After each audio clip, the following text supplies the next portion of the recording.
There's some exciting football commentary action coming up on this service with 888 Sport. Check out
There's some exciting football commentary action coming up on this service. Is there any better incentive than that? Go third in the table. I think, I don't think I put my house on Arsenal because I don't trust this back three. I haven't seen Jenkinson for ages, but I would trust them going forward to grab a goal or two. Here they go, maybe a chance, a shot straight at the keeper. Yeah, early chance for Ozil from the edge of the box, who took that shot on first time, and it's Guaita who makes a straightforward save.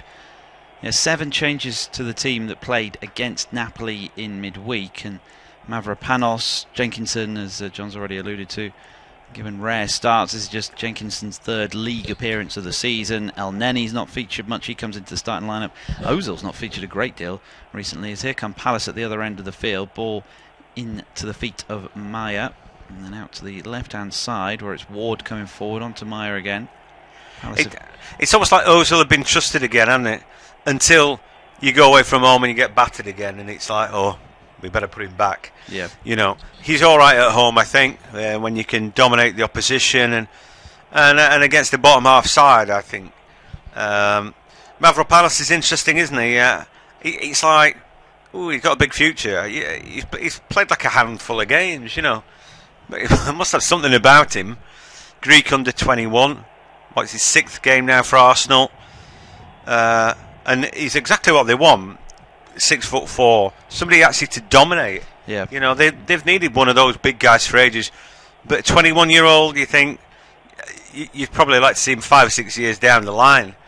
Do you know what I mean? But anyway, it is what it is. He might be great, but we'll find out. Yeah, Mavropanos started the season with an injury. It took him a while to overcome that. And now back in the team as the ball is switched out to Mustafi on this right-hand side. Mustafi works it down the line for Jenkinson into the feet of Lacazette. Back to Jenkinson. Can he get the cross in? He can. Digs one out towards the far post. I've gone out of play, I thought, that ball, and it has. It will be a goal kick. Just Jenkinson couldn't keep it in play as he steered that cross into the penalty area, so it will be a goal kick. Arsenal, they've got a busy schedule, it has to be said. 3 games in 7 days. This is the 3rd of them. Then they go to Wolves in midweek to take on Nuno Espirito Santo's men. They were dreadful at the weekend. Just yesterday, wasn't it? It was still that weekend. But it seems like a long one, doesn't it? It's a long weekend, yeah. They, honestly, against Brighton are the worst form team in the division. Beaten 2-0 by Cardiff. You know what I mean? Yeah. That tells you all you need to know. And yet, Wolves just couldn't raise their game. It's like, playing at Wembley and getting your heart broken. You get to the semi-final, and if you don't win it, doom and gloom. And the Gunners have got a semi-final coming up, don't they? But anyway, it's that bit further advanced. The season falls apart if you don't get to your final. Yeah, it does feel like they're struggling with that really demoralising defeat to Watford at Wembley. Wolves, so it's next up for the Gunners. As I say, it's a busy time for them as they've given away a free kick inside their own half, so a chance to cross into the penalty area. Milivojevic, who scored twice against Arsenal in the reverse fixture at Selhurst Park, both from the penalty spot, you'll be none surprised to hear, as Milivojevic drifts that ball in towards the far post. It's over everybody's head, collected at the back post. Can Palace turn this into the box? They can. Comes to the edge of the penalty area. Meyer strikes it. It's blocked away inside the penalty area. Then back out to Zaha on the left-hand side. He works a lovely 1-2. Into the box goes Zaha, dancing with the ball at his feet, and then eventually has to turn away from goal. Back out it comes. Milivojevic puts another cross in. That's not a bad ball either, but it's just over hit and ahead of the yellow shirts of Crystal Palace today and behind for a goal kick, but not convincing defending from Arsenal from Palace's first set piece. Well, the first half of that sentence, I think, we're saying that for donkeys now. They don't convince at the back, do they? I like Koscielny. I begin to think now, because he's so wholehearted, he just keeps on getting those injuries that you wonder if you can trust him really. But he's better than Socrates, who, in my opinion, is neither big enough or quick enough, which means that he's really got to overcompete, which means that he gets booked a lot. Mustafi, same thing really. He's not a commanding, great big hulk of a man. He's about shaving 6 foot really, maybe 6'1". But therefore he gets beaten a lot, in the air where you want your centre back to dominate. He does not. We could go through. There've been a number of players filling the slots for centre back who just haven't been of the mould of the Adams and Bold of days of yore. And it's taken such a long time to try and sort that problem out. Yeah, and they're still no closer to finding the answer, it feels like. So Koscielny's the one consistent player in that back line for Arsenal. They're hoping maybe Mavropanos could become a consistent player in the future. As Arsenal now looking to bring the ball forward with Ozil. They do look a bit light in midfield today in terms of the fact that they've got 3 men in there up against 3 fairly energetic midfielders in Kouyaté, Milivojevic and MacArthur for Palace, and that Ozil's not going to help out with the dirty side of the game. Do you know what? I think Arsenal now embedded in this lovely, great big stadium. Surely it's all paid for by now, and that means that you'd assume that there's a bit of money to spend. I think why can't Arsenal go out and buy somebody like Delete from Ajax? Back in the day, it would have been a no-brainer, wouldn't it? They bought great players like Bergkamp and Thierry Henry and spent a fair bit of money. Overmars spent good money on that. They surely need somebody. I mean, with no disrespect, but you look across at Spurs and they've got about 3 or 4 decent centre backs, don't they? Yeah, they're blessed at the minute, and Arsenal could do with at least one come the end of the season. Be interested to see what they do in the summer. We've talked that they don't have a great deal of money to spend as Palace win another free kick. This time Mavropanos giving the ball away and then upending his man. Not too far from the centre circle, so it's too far out for a direct shot at goal, but another chance to send Kelly and Dan forward from the back. Palace do have a few injury concerns at the back. No Sacco and no Schlupp today, as there's another ball drifted into the penalty area. Arsenal head this one away. He's going to come back at them. As Milivojevic again plays a looping ball in. That's dreadful, though, from the Palace skipper. And it bounces behind for a goal kick. And Arsenal will be relieved that they couldn't put any pressure on. Yeah, that's all good news that you mentioned for Arsenal, because, honestly, I thought Scott Dan was gone 2 years ago. Never mind rolling him back out. They put his game back together and, through the subs and then just fleeting appearance. But press ganged in because there's nobody else. Martin Kelly, again, somebody who can fulfil that role. You're not overconfident. They're really missing Tompkins, and certainly Sacco would be the first choice. I think all that's led to them putting Kouyaté in today because they need a little bit more. Mayer in for Townsend today. I think they're down trading, quite frankly. And can Zaha be interested today? If not, if he's not, Benteke is not going to have much of a game today. Zaha usually puts a lot of effort in, but at the moment, just watching him walk around the centre circle as Arsenal all of a sudden take the pace out of the game. Yeah, they do. Arsenal keeping possession, but not moving it really quick enough to move the Palace backline around and try and find some space. And Benteke, we talked about before we came on air, looking to score his first league goal since the end of April last year. It really has been a tough run for him. Zaha's carried the burden, if you will, for Palace. There's a ball over the top. It's a fairly aimless ball and goes straight through for Gaeta. No chance for Lacazette to reach that one. I think there's a combination of things, really. But one, Arsenal played in midweek. 2, Palace don't have much to play for, anything to play for. 3, it's red hot. Everybody all of a sudden stops, don't they? And it's like 4 or 5 touches, and because the other team can't be bothered to press them either because it's hot, it's like you get ponderous play.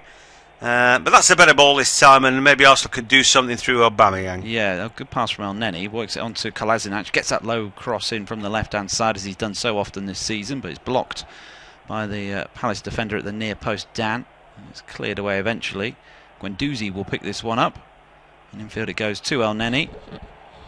And Guendouzi getting his head up, but not really a great deal on for the young Frenchman, who's still 19 years old. Forget how young he is. He's played a lot of games for Arsenal this season for a player who was brought in as a one for the future kind of tagline. There's El Neni for Arsenal again. Tries to feed that one into Aubameyang. He flicks it towards the outside, but it doesn't reach Kolasinac. And it's back with Arsenal once more, but they're in the middle of their own half. Worked out to Jenkinson, right hand side. He can get the cross in now to Lacazette. He brings it down, and then the shot eventually comes in, I think on the turn by El Neni, but he got underneath it. Not known for his goal scoring, and misses the target. Yep. Just shuffling across the defence, doing enough there. And I think you got it right. Ward will be playing auxiliary left back today, and Wan-Bissaka is the man who's going to keep his more normal slot out on that right hand side, and that's how they're shaping up. El Neni is a funny player because I think he's pretty good. Still beating himself up about that opportunity, but it's like whatever he is, he just gets shoved in there, and he has to do a job wherever it is. I actually don't know what his best position is, but he's been asked to do a billion jobs, hasn't he, really? And he seems to do them all fairly well. Steady start at the Emirates Stadium, where it's still Arsenal 0, Crystal Palace 0. Neither side really testing either goalkeeper. The only shot on target we've had was Mesut Ozil's first time effort from the edge of the box, which Gaeta was easily able to get behind. El Neni has also had a strike at goal, but got underneath it and fired it way over the crossbar. The other end of the field, Palace caused chaos in the Arsenal penalty area with a free kick in from Milivojevic, but that was eventually dealt with by Arsenal after Max Meyer's shot from the edge of the box was blocked. Arsenal not convincing at the back with this makeshift defence for today. Zaha not been able to get in the game much though for Palace so far, and it is still goalless. Yeah, humdrum is the word that springs to mind. I like that. Well, 12 minutes into the game at Goodison, they had already made a couple of saves, but here might be an opportunity for Benteke. The ball into the box, a good one, and then a free header, and then a block. But, well, Mustafi waving a finger at somebody there. I don't know who it was who got the head in the end, but it was a free one. I think it might have been Kelly, and he just heads it down into the box, just promoting it into the box rather than, in fact, that was Scott Dan, who I thought was quite an intelligent header, but his teammate just couldn't get on the end of it. But he was absolutely by himself there, which is not good, is it? No, not at all. Really left to his own devices at the far post as he nodded it back across the face of goal. And the man Mustafi was supposed to be marking got the wrong side of him. Just to let you know, it's still goalless, by the way, between Cardiff and Liverpool. The other 4 o'clock kickoff today. We'll keep you up to date with the scoreline in that game as and when it changes. Cardiff were pretty good in midweek in their victory in the game that they had to win against Brighton, who were absolutely out with the washing at the minute. But tall their order, isn't it? Even though they're at home against Liverpool. Yeah, that's a difficult game for any team, particularly one that's at the wrong end of the table, to try and stop Liverpool. Imagine what they'd think at Brighton if Cardiff managed to get a victory today. You think that your season was done for, wouldn't you? I think as Zaha's coming forward, works it onto Ward down the left-hand side. He gets the cross in, but deflected. No, just goes straight out of place. Just a poor cross from Ward. Yeah, Brighton have got a terrible run in, and it's like you're thinking, well, they better get everything crossed because one misstep and they're in big trouble. But anyway, I think you'd rather have points in the bag, and the one that they got in their horrible 0-0 draw against Wolves was a big one. At the minute, I'm wondering what this game holds. It's not like a Premier League pace, is it? It's far too sedate. Arsenal haven't scored that many goals recently, as we said, for a team with lots of attacking players in them. 1-0 against Napoli, 1-0 against Watford on Monday night. So not been full of goals recently, so it's perhaps no surprise they're taking their time to get into this game. But as you say, it's very sedate, the pace, as Palace come forward again, this time down the right-hand side with Wan-Bissaka working it forward. Max Meyer then will try and find Benteke. Benteke's frustrated because a better ball there, and he could have been in at the heart of the Arsenal backline. Arsenal will now carry it forward with Guendouzi. Palace backing off as they work it to Kolasinac left-hand side. He's going to try and get the cross in early. In fact, it's a dreadful ball in field to nobody in a red shirt. Palace will pick it up again. And now they try and come forward on this left-hand side with their talisman Zaha. So much talk about his future yet again, even though he signed a new long-term contract just last summer. As the ball breaks for Max Meyer once more. He seems to be everywhere in this first half, picking up pockets of space right across the middle of the park for Palace. Yeah, Zaha's next move is going to be interesting, isn't it? I mean, you know, I think he likes being the big wheel at Palace, and why wouldn't he? He had his big move to Old Trafford, but maybe he feels he's a more consistent, fuller player now, and he could handle a move like that. Although, again, if you watch them today, you wouldn't be rushing to go to Old Trafford if you were Wilfried Zaha. But you know, in fairness to him, maybe he deserves a move to a club that might win something. You know. Him and Guendouzi just going at it a little bit. Guendouzi was physical in the challenge with Zaha. Zaha felt he tripped him afterwards, and then he said something which Zaha didn't like either, so two of them had to be separated in the end. But he's an easy player to wind up, Zaha. He is, but I like that Guendouzi's holding his own in there. Yeah. Like you say, he's a young kid, but I've been impressed by him. I think him and Torreira really are the future for Arsenal, and I like them both when they're together. You know, I get all misty-eyed and that, and they're clearly here. Not the new great French duo, are they? But you know what I mean, Vieira and Petit. Yeah. But they've definitely got something, and I think there's a lot of energy in them, and they battle away in there. I think, and there's a lot more to come from those two. Benteke's just had his shirt stretched to an extra large, I think, or a double XL by Mavropanos, and that's got him a yellow card. So Mavropanos, the first man in the book for Arsenal. Silly mistake. I mean, he just goes in too deep and he gets turned. Here comes the free kick, drifted in towards a penalty spot. Free header, and it's into the back of the net. And Palace score first, and it's Benteke, the man who's waited so long for a goal in the Premier League, who's given all the time and space to power his header in, and it's Palace who lead. Well, the warning signs were there before, Chris. We saw their last set piece. It was Scott Dann by himself. But you know what? Benteke is strong in the air. But there, he can't miss. What? He's 5 yards out, free header, and he thumps that into the back of the net.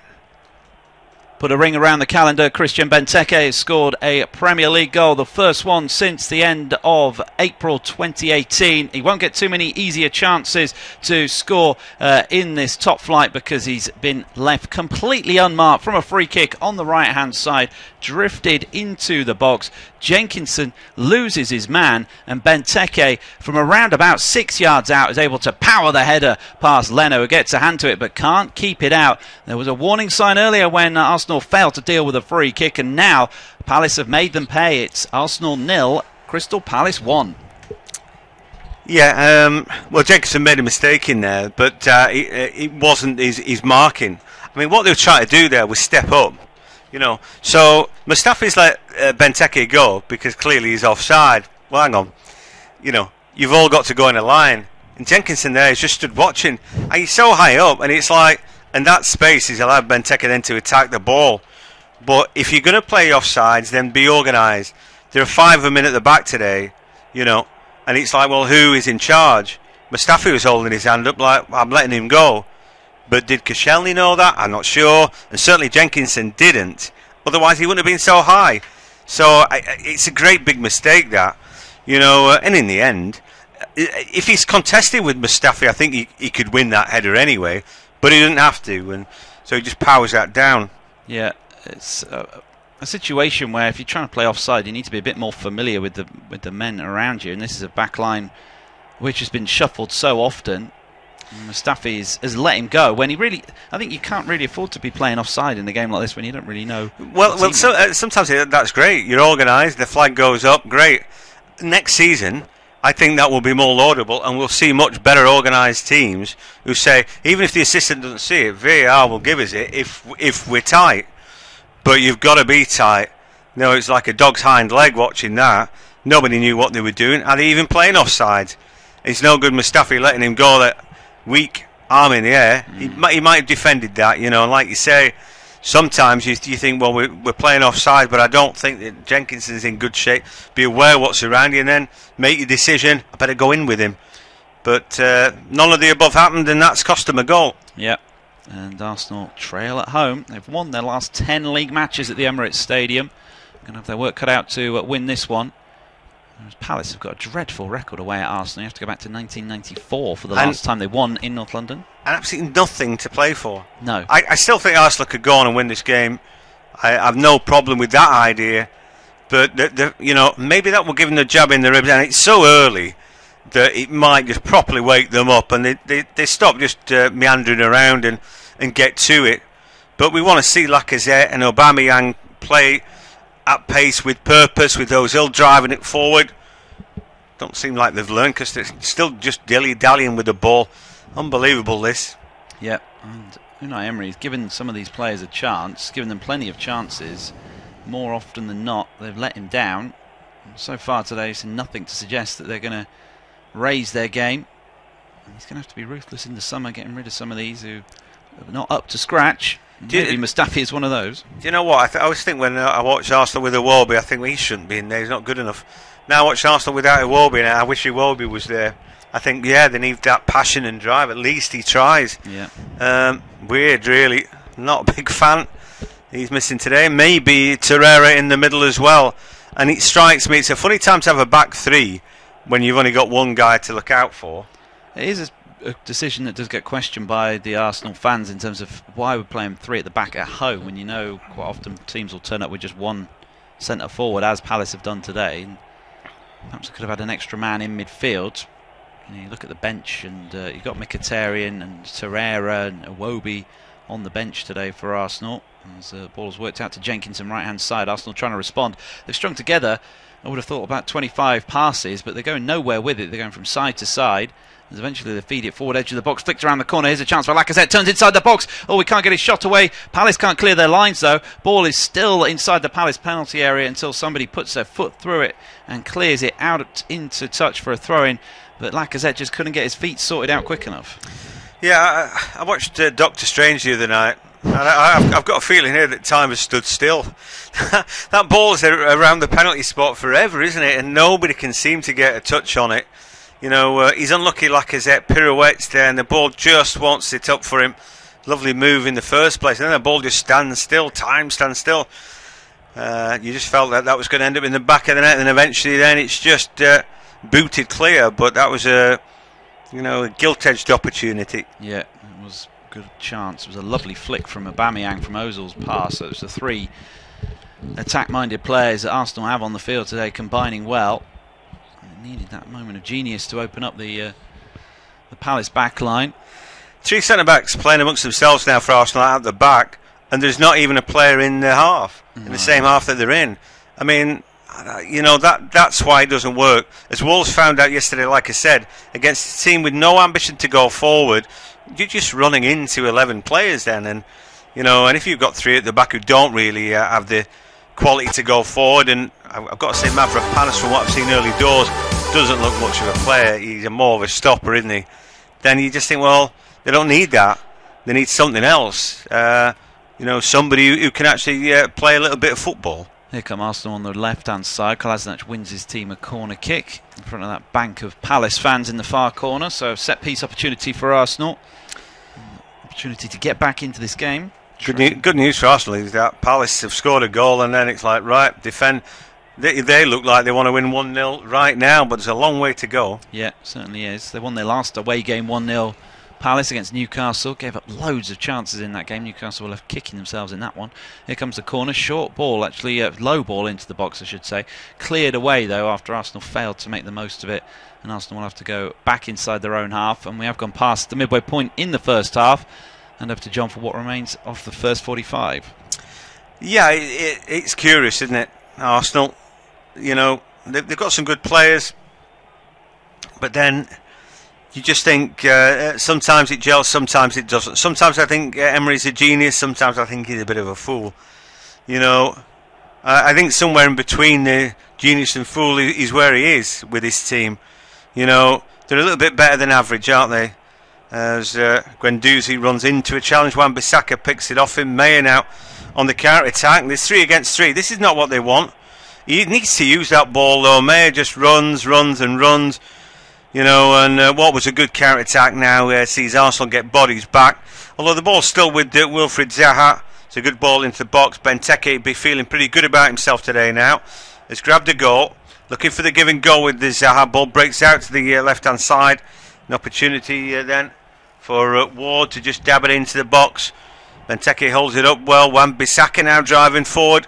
Puts a decent-looking cross in. He's only headed straight up in the air. Guendouzi's got to battle for that at the edge of the area, but Palace win it back.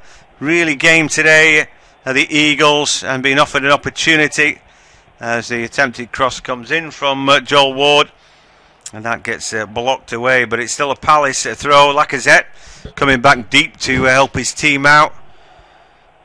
This is a weird game of football. Yeah, it is. I just keep thinking that they haven't got enough men in midfield, Arsenal. You know, there are too many defenders, and Lacazette's now having to come back and try and help his team out. You don't want him in that position. You want him up top trying to launch the quick counter-attack, and the fact that Palace were able to break so easily from midfield shows there's too much space in there for Arsenal, giving away too much time and space to Palace. And it's a system that he's stuck by with quite a lot, Emery, but I feel like he's got to be a bit more flexible in games like this at home. Yeah, I think so. I always like 4-2-3-1. It just allows, you've got your holding midfielders. The fullbacks can range forward if you want. You know, the two holding midfielders have an ability to go forward as well. Certainly, the 3 and the 1 get that license to attack, and Ozil needs that. Aubameyang needs that. The ball into the box, real opportunity here, but it won't break.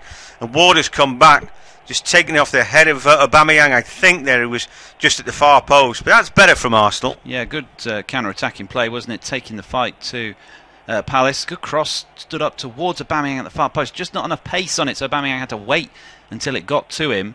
And that gave Ward the chance to come back and make a really good defensive header. Yeah, not a bad ball from Kolasinac. Not a massive fan of his. I think I prefer Nacho Monreal, really, in that left wing-back slot. Anyway, corner kick, great chance. And, well, if Mavropanos is not a great footballer, then maybe he's a good man in the air. So the ball comes in at the far post. Well, it was Mustafi who, just found that ball got a bit bigger than him, I think. I don't know if he mistimed his jump, but the flick on at the near post was good. And was that Mavropanos near post helping his teammates out? Been a long time since that routine has worked, the little bold flick on. But not bad. Arsenal still trail at home to Crystal Palace, but they've offered signs of fight since Benteke's opening goal of the game. They had a couple of chances since the Eagles struck first. Firstly, ball dropping to Lacazette inside the penalty area after a nice flick from Aubameyang, but he just couldn't get his feet sorted out and was closed down by several Palace players. And then a corner flicked on at the near post. Mustafi arriving at the back post, able to get his head to it, but couldn't nod it into the back of the net to make amends for his earlier error, having let Benteke run. Certainly Palace looked dangerous on the counter-attack, but they're already sitting deep, inviting pressure on. They lead 1-0. Sure do. Guendouzi on the ball, and now he gets it back. Elneny then comes to join in. Guendouzi again, and he draws a foul, and it was a foul. Pretty obvious that. Kouyaté just stepping in. Ball now with Kolasinac. Can he deliver a cross? He thumps it, and that comes straight off the defender. Kelly. Arsenal 0, Crystal Palace 1. And a very rare thing happened today. Benteke scored. Well, Louis the striker, and he was the striker that Palace were after. It's like, oh right, well, they sold their flying winger, whose name evades me, Balassi, to Everton, didn't they? Just so that they could square the circle of having a striker. We need a 15-20 goal a season striker. But the last time he scored something like that must have been a long time ago, and probably for Aston Villa 5-6 years ago. But then he's picked up injuries as well, Benteke. Anyway, all's right in the world with him today because he grabbed a goal. I wonder how much his goals have cost in the last 2 years or so. Record signing for Palace, wasn't he? I think it was over £30 million they paid for him. I think he did get into double figures in his first season, but... So it's only $2 million a yeah, goal. it's expensive. It's an expensive return on the investment still. Yeah, it sure is. But anyway, these things do happen. Not everything's going to work out in the transfer market for you. I mean, Manchester United have wasted a bit of money, haven't they, with their signings, getting sort of yesterday's news from everybody. Not sure who came out the better with the Mkhitaryan deal, mind you, and he's on the bench today, isn't he? I'm still not certain about him, but he's a bit hit and miss, isn't he? Yeah, he couldn't hit the target on Monday night against Watford. Had lots of chances in that game, but seen him have some storming games for Arsenal at times this season. Away at Tottenham, played really well. just a lack of consistency for Mkhitaryan. I think that's what frustrates Emery as much as everybody else watching the game. And too many players like that for Arsenal, with Ozil being another. Yeah, and he can be great and then misses a sitter kind of thing. He eats that, isn't it? You know, Jekyll and Hyde performance is very difficult then, don't endear you to the fans. But Arsenal again slow playing and going backwards, and it's not quite what the doctor ordered as the ball laid back to Mustafi. We've hardly mentioned Koscielny today, the skipper. He's not to do a right lot, the Arsenal number 6. He picks the ball up there, and Mavropanos then has it. Not a bad ball. Just a little bit behind Kolasinac, who couldn't sort his feet out. And now a mazy dribble, and shot comes in, and that's fantastic, isn't it, from Mavropanos? You know, he really stepped in, drove forward there with conviction. You know, nobody wanted to challenge him, and all of a sudden they're probably thinking, well, he can't do that. Yeah, nobody, Benteke and Zaha had no interest in trying to tackle him, and so by the time he'd gone past them, he got up a bit of momentum, hadn't he, and was allowed to go a long way. Unfortunately, it was a classic kind of defender's finish from the edge of the box as far as Arsenal are concerned, but it was better from the young Greek. He's clearly a confident player, even though he's not played that much for Arsenal. Well, I take it back what I've said. I'm just thinking, he's 6'4", he's probably going to be a lump, but there we see him twinkle toes. Mind you, if it all opened up like that, we could all look good, can't we? Several serial defenders like I'm not bothered. Kouyaté in amongst them as well. As Guendouzi picks it up, but something like that, it's like, get the fans involved, you know. A bit of drive, a bit of energy and ambition to do something there, and you think, great. Here, Mavropanos again, a decent ball to Kolasinac, actually rolls it to him. A bit worried about the lack of movement when Arsenal on the ball. You know, oft times a lazy team take a break when they're in possession, don't they? As Kolasinac, percentage ball in blocked by Wan-Bissaka, but at the expense of a corner. Although he was offside, so I was thinking he must have been offside. We'll take another look at that. He's just gone too soon, hasn't he? It's a good ball. He was in space. Kolasinac doesn't often get back in his own half at the minute. He plays so far forward on that left-hand side, and it was the right run, but as you say, went just a second too soon, and it's disappointing from Arsenal. We've played better since falling behind, but they've got the invitation to play better because, as you said before, Palace are happy to sit on this 1-0 lead. You know, Emery's just sat back at the minute, which makes me laugh, really. You know what? You know when you see him in his technical area, pointing fingers and all that, is when they're winning. I do think he's a bit vain like that. Wants to make a big show when everything's going all right. Just sunk back into his seat at the minute. I think he's a good manager, though, and certainly has done well in Europe. He's been at Seville particularly, as Arsenal break down left-hand side into the box. Good laid back, then a shot blocked at source. That might have been Lacazette driving, but in the end the ball break back for the red and white shirts. And Palace in their change strip of all yellow today. But Arsenal, beginning to dominate now. That's a difficult ball for Kolasinac to hold in. He does just that. Guendouzi got a chance then to lay it into the box. Little half turn in the area. 1 or 2 waiting. Jenkinson at the edge of the box, and Aubameyang in there as Lacazette forced to turn outside the box. As again El Neni comes to join in. Guendouzi, little half turn. Lacazette didn't get it right this time. That ball's just thumped clear. You know, Palace sat back very deep now and inviting a lot of pressure. I can't imagine that Arsenal are not going to score today. It does seem like they're giving away too much time and space to Arsenal coming forward, and they're playing quite narrow as well, as Jenkinson picks up the ball on the right hand side, so there's plenty of time out wide for Arsenal. And with Lacazette and Aubameyang both on the field and both in decent form, Lacazette scoring in midweek, it does feel like they're playing with fire. If they do want to come away from this game with a win, I don't think they should be sitting so far back. I think get at this Arsenal defence who've already proven to be fallible. Yeah, but they're just sat back below the halfway line, and that's everybody, so they're not listening. Like I said, it's almost like, we've got a goal now, let's sit back. At least until we have to. You know, might get back to 1-1 before they lift a leg again, but I think that's where it's going. Anyway, we'll find out. Kolasinac is the out ball again. He can't squeeze that ball through to his teammate. Tries to get to the byline, then puts the shove in on Wan-Bissaka. And although the ball ends up in the back of the net, there was a clear and obvious foul there. Yeah, not a shoulder like Kolasinac is suggesting to the ref. Definitely shoved him over, and Wan-Bissaka stayed down. Difficult afternoon for Wan-Bissaka. He's had a good season, good first sort of breakthrough season, but up against a big bull of a man. In fact, it's Kouyate who's gone down hard on his shoulder rather than Wan-Bissaka. Yep. Kouyate, he's had his own injury problems, hasn't he? And just a workhorse really in midfield now. And I think playing in the Premier League for a box midfielder like him does take its toll. But and he just got himself back into the first team, back from injury.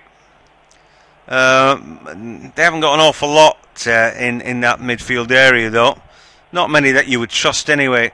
Looking at their bench today, there's so many airy-fairy players there, isn't there? Ayew and Michy Batshuayi, I'm not sure. Don't mind Van Aanholt. I think he's got something about him, and he's certainly got goals about him, which sort of makes up for his inability to defend at times. Anyhow, yeah, not that strong of a bench. Andros Townsend would be the unlucky man, because I think he's had a good season, good solid. You know, he works dead hard for the team. Unheralded really, but I don't think Mai's quite as good a player in my opinion. His pace would have been really useful on the counter-attack today as well. That's why I was a bit surprised to see him dropped, because let him go and he's tough to catch. Long ball forward here for Arsenal, but headed back the way it came by Martin Kelly. They'll be able to clear their lines now. Kouyate on the ball. He just seemed to pick up a shoulder injury a second ago. Ball laid out to the left, and then Benteke trying to hold it up, but this time surrounded, smothered, and has that ball taken away from him. Between Koscielny now and Mustafi, they find some space down the right-hand side, and the ball comes back on the inside then for Elneny. Kolasinac is the out ball, that's just it, and he is again. Ball into midfield for Elneny, who looking for a give and go. Continues his run into the box, it doesn't get there, and Lacazette now straightens it up. Kolasinac's attempted cross into the box, was it blocked by the hand of Wan-Bissaka? Well, there's a little melee, and we'll find out Chris's thoughts. It looks like an obvious penalty to me. It's handball. That's handball to me. He's got his arms up, and he's not away from his body. Yeah, not too close to Kolasinac. I think arm moves towards the ball. Yeah, his arms are up, blocks the ball coming in. That should be a penalty for me. He's a lucky lad, isn't he? Very and I tell you what, again, you can't blame the referee if he didn't see it or it's a bad angle. But from what we've just seen, it looks clear. And VAR would have given a penalty there, I'm pretty certain. 99 times out of 100, I'm pretty sure that's a pen. Anyway, they didn't get it. And now it's Wilfried Zaha who goes bombing on, beats one, puts a great ball into the box. Has the flag gone up here? Well, the ball ends up in the back of the net from Benteke. He's adjudged to be offside though. The flag went up there, and that must have been borderline. At the other end, we felt it was an obvious penalty. Wan-Bissaka hands definitely away from his body, moved toward the ball. But at the other end, I'd like to see the offside. Was Benteke really off? Frustration for Arsenal at the Emirates Stadium, where they've been denied what looked like a clear penalty kick. Ball out on the left-hand side for Kolasinac. He whips the cross in, and Wan-Bissaka with his arms up blocks it behind for a corner. Referee Jonathan Moss, though, is having none of it. The replays show that definitely had his arms up, wasn't too close to Kolasinac. Looked like should have been a spot kick for Arsenal, who continued to dominate possession, but without really testing Guaita on a regular basis in the Palace goal. Mavropanos has had a shot from the edge of the box, and Palace still look dangerous on the counter-attack. Benteke's had the ball in the back of the net, but ruled out for offside. So just the one goal still in this one. Yeah, despite the fact that at times we're walking, brilliant from Zaha, by the way, in the middle of the park, just turns away from a would-be challenge. Having done all the hard work, 5-yard ball is too much for him. He chips it straight behind his teammate. Oh dear. This is such a strange game. Slow, quick, slow, but we've seen chances. And maybe the heat just getting to both teams really, but again the ball won in the middle of the park, and Palace win it momentarily, and then nobody wants to do the hard yards and just pick that ball up. There's an element of laziness about today's game. It's Jenkinson now has it just at the edge of the area. Elneny caught with a challenge in the middle of the park, but referee deems that's all right. Anyway, the ball with Kolasinac inevitably, who puts percentage ball into the box, and that's a sliced clearance from Kelly, and that will be another corner kick. He's seen lots of the ball, isn't he, Kolasinac? Not coming down the opposite side very much, and continues to put those low crosses in. Palace have done just about enough for the time being, but they're inviting way too much pressure on. We've still got another half of football to play. Although conceding corners is not the worst result, because Arsenal don't tend to score too many from set pieces. No, but they've got big Mavropanos in there now, 6'4" of him. Can he get their ball into the box? This time, no chance. We did see one of those little Bold Adam routines with Mavropanos getting a flick on from one of the corners they've had, so maybe with him they've got a bit more attack. He's not landed the Giants, is he, 6'4", but that's big enough. Anyway, good work by Guendouzi at the edge of the area. Nice turn from Lacazette, and a shot on the half turn. Turns into a slice on the half turn, but it was a decent effort. Working hard today, Lacazette, as he normally does for Arsenal, and picking up different pockets of space. Him and Aubameyang starting together again. Not too often we've seen that this calendar year, anyways. As he turns and gets his shot away, as he said, he's slipping as he makes contact with that and ends up slicing it over the crossbar. But out of the two Arsenal strikers, he looks the more likely to net at the minute. Yeah, agreed. I think that's why 4-2-3-1 for me would be the ideal formation. I want to watch Aubameyang and Lacazette. I'm going to shoehorn my best players into this team and make sure that I make it work. They're both great, I think. They're the marquee players, but yet we don't see them, in harness that often. But you find a way to do that, don't you? You want the talent out on the pitch. There obviously needs to be a bit of work, and then the formation makes up for that. And then if you allow Ozil this roving brief 4-2-3-1, you've got two holders, so you don't need him to do anything. He's allowed just to go and affect play without getting the criticism then, when things go wrong. If things go wrong, it's because the 4 and the 2 and your keeper haven't done sufficiently good work. But you just let the attackers be more creative, and I think that's an outlet. Anyway, Palace makes some ground. A decent ball into the box and a drop by Leno. The ball breaks back out. A chance for a pot shot from the edge of the area. But, they take their time. Another opportunity. Shot comes in. Saved by Leno. Double save from Leno from that right-hand side. Is that Benteke? Pot shot in there. Well, whoever it was had two gilt-edged opportunities. Arsenal fell asleep. Leno came out. Pushed the ball out into open play. Clever stuff from Palace. And again, Arsenal are thinking about offside, but there's a man stood behind. Unless you're playing with a sweeper, I mean, it's just laughable, that. Kouyaté, I think, with the double chance. Yeah, Kouyaté it was. But Leno saved Arsenal there. Two very good stops. Having spilt the initial cross and caused a bit of chaos, he kind of dug his team out of a hole. But as you say, they seem to have been told different things, the Arsenal defenders. One of you's playing offside and the other one's dropping deep. It's disorganised. Yeah, it doesn't work, that, does it? Anyway, it worked quite well for Kouyaté, but he just couldn't breach the net. Corner kick comes in, and then that ball flicked away. Aubameyang was caught late there, and that will be a free kick. Just clearing his lines on the half volley there, and the next thing he's getting booted in the ankle. That's got to be sore. So Arsenal 0, Crystal Palace 1. And who caught him there was Joel Ward. Yeah. Anywhere else on the field, that would be a yellow card, I think. He's so late there. Studs up as well onto the ankle of Aubameyang, who hobbles away. He'll have 15 minutes to sort that out, though, so I doubt they'll do anything other than work on him at half-time. He hobbles away.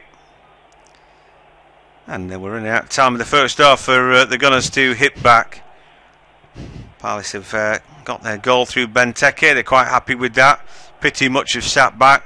The odd counter-attack, they're fine with that. They might even bring on Townsend second half. I'd be thinking already of putting Benteke back on the bench and bringing Townsend on and saying, just Zaha, Townsend, counter-attacking too, and everybody else sit back. I think that for me would be the way to go. Anyway, Guendouzi has the ball, and now they're working it down that left-hand side. Arsenal are into a minute of added time, that's all, on a beautiful sunny day at the Emirates. Lovely stadium, half of it bathed in glorious sunshine, the other half in shadow. The pitch looks like a bowling green, no excuses for anybody, and clearly it is a little bit warmer out there today. But anyway, Arsenal come forward again, and again Mavropanos wants to drive forward, but this time he runs into a challenge and they take the ball off him. Zaha trying to roll past two defenders, but this time his progress is checked. Good little foot in there by Wan-Bissaka, as now the counter-attack is on the right-hand side. An opportunity here. Benteke's found great space in the box. Oh, leaning back, he should have done better. What were Arsenal thinking about? Who's going to mark Benteke today? Anybody? Well, honestly, just leaning back there, but he had a chance to put his foot on the ball and do better than that. Yeah, it's a great chance, isn't it? Great counter, led by, as you would expect, Zaha, and Benteke fluffs his lines, and that is the last action of the first half. So at the break, it's Arsenal 0, Crystal Palace 1.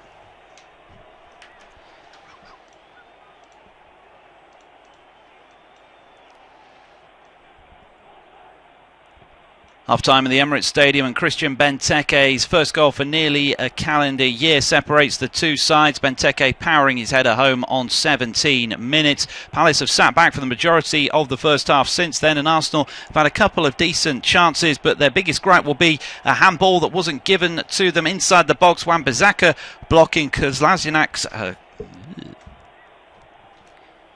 Half-time at the Emirates Stadium, and Christian Benteke's first goal for nearly a calendar year separates the two sides. Benteke powering his header home on 17 minutes after a poor mix-up at the back by Arsenal to give Palace a 1-0 lead. Palace have sat back on that lead, and Arsenal have had a couple of decent chances, but they should have had a penalty in the 38th minute when Wan-Bissaka handled inside the box. Referee Jonathan Moss was having none of it, and then Palace had two great chances to extend their lead before the break, with Kouyaté and Benteke going close.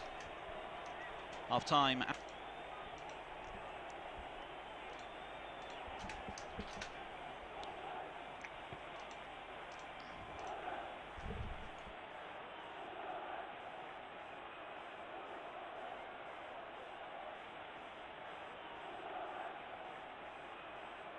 Half-time at the Emirates Stadium, and Christian Benteke's first goal for nearly a calendar year separates the two sides. Benteke powering his header home on 17 minutes after a poor mix-up at the back by Arsenal to give Palace a 1-0 lead.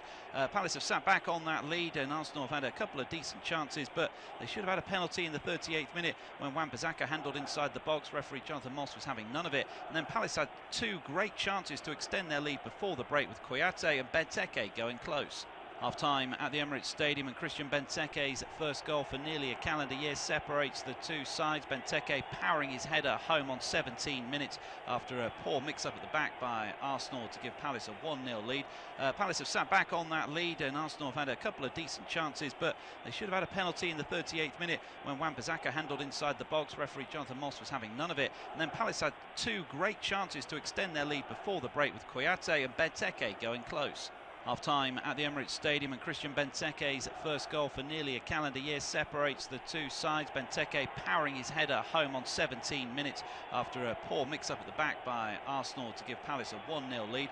Palace have sat back on that lead, and Arsenal have had a couple of decent chances, but they should have had a penalty in the 38th minute when Wan-Bissaka handled inside the box. Referee Jonathan Moss was having none of it, and then Palace had two great chances to extend their lead before the break, with Kouyaté and Benteke going close. Half-time at the Emirates Stadium, and Christian Benteke's first goal for nearly a calendar year separates the two sides. Benteke powering his header home on 17 minutes after a poor mix-up at the back by Arsenal to give Palace a 1-0 lead. Palace have sat back on that lead, and Arsenal have had a couple of decent chances, but they should have had a penalty in the 38th minute when Wan-Bissaka handled inside the box. Referee Jonathan Moss was having none of it, and then Palace had two great chances to extend their lead before the break, with Kouyaté and Benteke going close. Half-time at the Emirates Stadium, and Christian Benteke's first goal for nearly a calendar year separates the two sides. Benteke powering his header home on 17 minutes after a poor mix-up at the back by Arsenal to give Palace a 1-0 lead. Palace have sat back on that lead, and Arsenal have had a couple of decent chances, but they should have had a penalty in the 38th minute when Wan-Bissaka handled inside the box. Referee Jonathan Moss was having none of it, and then Palace had two great chances to extend their lead before the break, with Kouyaté and Benteke going close. Half-time at the Emirates Stadium, and Christian Benteke's first goal for nearly a calendar year separates the two sides. Benteke powering his header home on 17 minutes after a poor mix-up at the back by Arsenal to give Palace a 1-0 lead. Palace have sat back on that lead, and Arsenal have had a couple of decent chances, but they should have had a penalty in the 38th minute when Wan-Bissaka handled inside the box. Referee Jonathan Moss was having none of it, and then Palace had two great chances to extend their lead before the break, with Kouyaté and Benteke going close. Half-time at the Emirates Stadium, and Christian Benteke's first goal for nearly a calendar year separates the two sides. Benteke powering his header home on 17 minutes after a poor mix-up at the back by Arsenal to give Palace a 1-0 lead. Palace have sat back on that lead, and Arsenal have had a couple of decent chances, but they should have had a penalty in the 38th minute when Wan-Bissaka handled inside the box. Referee Jonathan Moss was having none of it, and then Palace had two great chances to extend their lead before the break, with Kouyaté and Benteke going close. Half-time at the Emirates Stadium, and Christian Benteke's first goal for nearly a calendar year separates the two sides. Benteke powering his header home on 17 minutes after a poor mix-up at the back by Arsenal to give Palace a 1-0 lead. Palace have sat back on that lead, and Arsenal have had a couple of decent chances, but they should have had a penalty in the 38th minute when Wan-Bissaka handled inside the box. Referee Jonathan Moss was having none of it, and then Palace had two great chances to extend their lead before the break, with Kouyaté and Benteke going close. Half-time at the Emirates Stadium, and Christian Benteke's first goal for nearly a calendar year separates the two sides. Benteke powering his header home on 17 minutes after a poor mix-up at the back by Arsenal to give Palace a 1-0 lead. Palace have sat back on that lead, and Arsenal have had a couple of decent chances, but they should have had a penalty in the 38th minute when Wan-Bissaka handled inside the box. Referee Jonathan Moss was having none of it, and then Palace had two great chances to extend their lead before the break, with Kouyaté and Benteke going close. Half-time at the Emirates Stadium, and Christian Benteke's first goal for nearly a calendar year separates the two sides. Benteke powering his header home on 17 minutes after a poor mix-up at the back by Arsenal to give Palace a 1-0 lead. Palace have sat back on that lead, and Arsenal have had a couple of decent chances, but they should have had a penalty in the 38th minute when Wan-Bissaka handled inside the box. Referee Jonathan Moss was having none of it, and then Palace had two great chances to extend their lead before the break, with Kouyaté and Benteke going close. Half-time at the Emirates Stadium, and Christian Benteke's first goal for nearly a calendar year separates the two sides. Benteke powering his header home on 17 minutes after a poor mix-up at the back by Arsenal to give Palace a 1-0 lead. Palace have sat back on that lead, and Arsenal have had a couple of decent chances, but they should have had a penalty in the 38th minute when Wan-Bissaka handled inside the box. Referee Jonathan Moss was having none of it, and then Palace had two great chances to extend their lead before the break, with Kouyaté and Benteke going close. Half-time at the Emirates Stadium, and Christian Benteke's first goal for nearly a calendar year separates the two sides. Benteke powering his header home on 17 minutes after a poor mix-up at the back by Arsenal to give Palace a 1-0 lead. Palace have sat back on that lead, and Arsenal have had a couple of decent chances, but they should have had a penalty in the 38th minute when Wan-Bissaka handled inside the box. Referee Jonathan Moss was having none of it, and then Palace had two great chances to extend their lead before the break, with Kouyaté and Benteke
There's some exciting football commentary action coming up on this service with 888 Sport. Check out the extensive range of betting markets on these upcoming games, along with great bonuses and offers, all available with 888 Sport. Then don't miss out on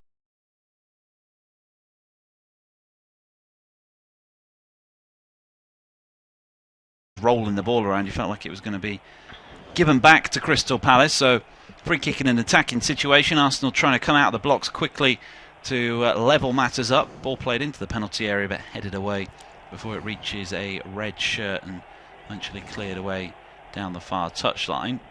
And just trying to figure out whether they're changing shape. So Mavropanos and Jenkinson have both gone off, and on have come Iwobi and Maitland-Niles as ball to Lacazette slid through. Here's a chance for Arsenal, and it's into the back of the net, and it is Mesut Ozil with the equalising goal.